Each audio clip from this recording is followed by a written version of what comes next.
Қайырлы күн достар. Бүгін сіздермен біз осындай чебуреки жасайтын боламыз. Хрустящий болып шығады. Міндетті түрде жасап көріңіздер. Дәмі деген өте керемет әрі жылдам дайындалады. Алдымен ұнымызды ыдысымызға салып аламыз. Оған 1 шай қасық тұзымызды қосып араластырып аламыз. 100 мл қайнап тұрған суға 4 қасық майымызды құйып осылай араластырып аламыз. Осылайша қамырымызға құямыз. Жақсылап қасықпен араластыратын боламыз, өйткені суымыз қатты ыстық. Осылайша қасықпен араластырып болған соң, ары қаратай қолмен араластыратын боламыз.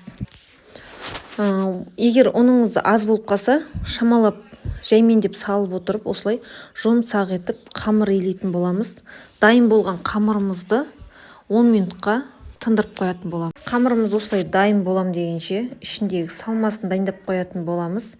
Салмасына фарш қоссаңыз болады, бауыр қоссаңыз болады, асылған картоп қоссаңыз болады. Мен ішіне асылған картопты қостым, алдын ала қайнатып алып, оған майымды, тұзымды, бұршымды салып, алдын ала дайындап алдым. Осылайша дайын болған қамырымызды жұқа етіп жайып алатын боламыз. Қалың болып кетпеуі қажет. Қалың болып кетсе, қамырымыздың арасы піспей қалатын болады. Осындай қалыңдықта, осындай жұқалықта жайып, ыңғайлы ыдысыңызбен осылай ыңғайлы формамен кесіп алатын боламыз. Осылай қамырымыз көрініп тұрғандай әдемі болып шығады. Осылай бір-біріне жабыспайды. Осылайша ішіне салмамызды салып шығатын боламыз. Қамырды жайып жатқан кезде барынша ұнды аз пайдалануға тырысыңыз. Өйткені ұнды көп пайдаланып қойсаңыз, бір-біріне жабыспай қалуы мүмкін. Сол себепті ұнды барынша аз пайдалануға тырысамыз. Мінекей чебурекилерді осылай қолмен түйіп шығатын боламыз. Ашылып кетпеу үшін әрі чебурекиміз әдемі шығады. Вилкамен осылай бекітіп алатын боламыз. Майымызды алдын ала қыздырып алатын боламыз. Майымыз қатты қызып кетпеуі қажет. Орта отта чебурекилерімізді салып пісіріп алатын боламыз.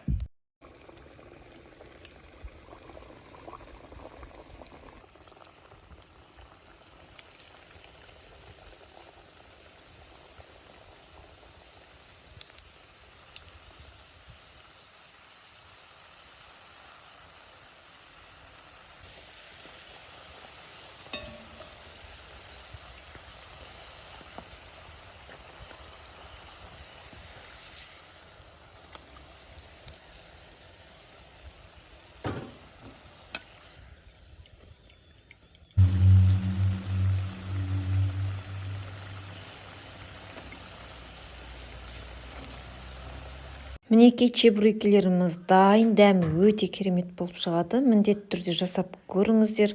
Каналымдағы видео рецепттерім ұнап жатса, лайк басып, комментарий жазуды ұмытпаңыздар. Каналыма тіркеле кетіңіздер.